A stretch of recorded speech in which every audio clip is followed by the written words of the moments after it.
Vous posez-vous la question parfois du fonctionnement du corps lorsque l'on joue d'un instrument de musique? J'ai toujours été ébahi par l'impasse totale faite sur la connaissance et la compréhension du corps dans ce domaine. Pourquoi les professeurs de sport ont-ils autant d'heures de cours d'anatomie que les professionnels de santé et les enseignants en musique n'en ont aucune? Pourquoi les sportifs de haut niveau sont-ils coachés lorsqu'ils deviennent champions et que les musiciens doivent, eux, se débrouiller tout seuls? Pourtant, depuis 20 ans que j'enseigne aux musiciens comment gagner en brillance de son et comment éviter de se faire mal, je vois l'impact sur leur jeu et sur leur plaisir. Et le besoin existe. Mais il reste tellement de chemin à parcourir. Quand je dis que je suis kiné des musiciens, je suis toujours et encore surprise par l'air ébahi de mes interlocuteurs. Les musiciens, ah oui, les violonistes, ils doivent avoir sacrément mal au cou.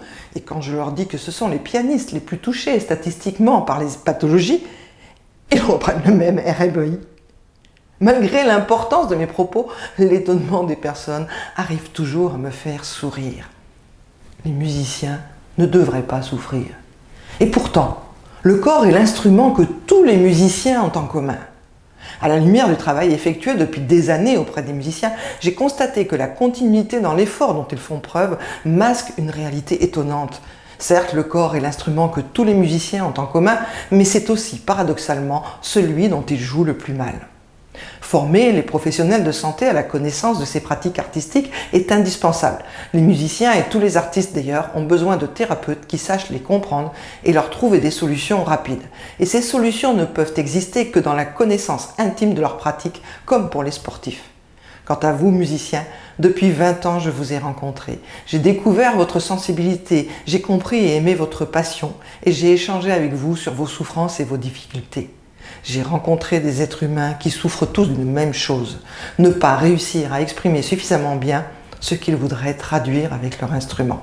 Ce fut ma découverte la plus incroyable et la plus fantastique, l'influence de la bonne utilisation du corps sur le son. J'ai eu la chance de travailler en tant que chercheur associé dans un laboratoire d'analyse du mouvement dédié aux musiciens.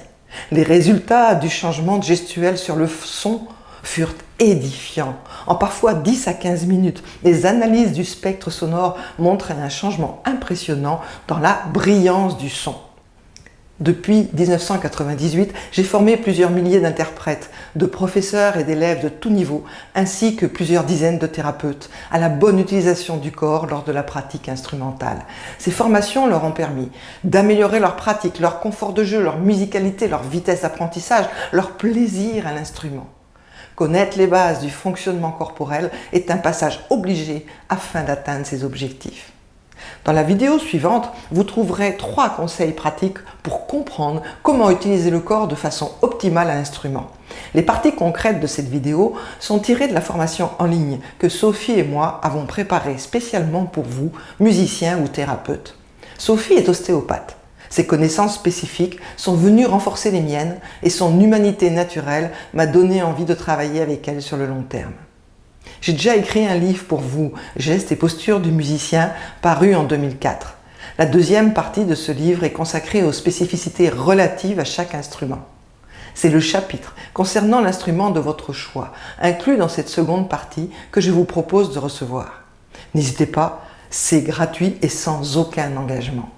Et laissez-nous vos commentaires, ceci permettra un échange entre les musiciens et avec les différents thérapeutes.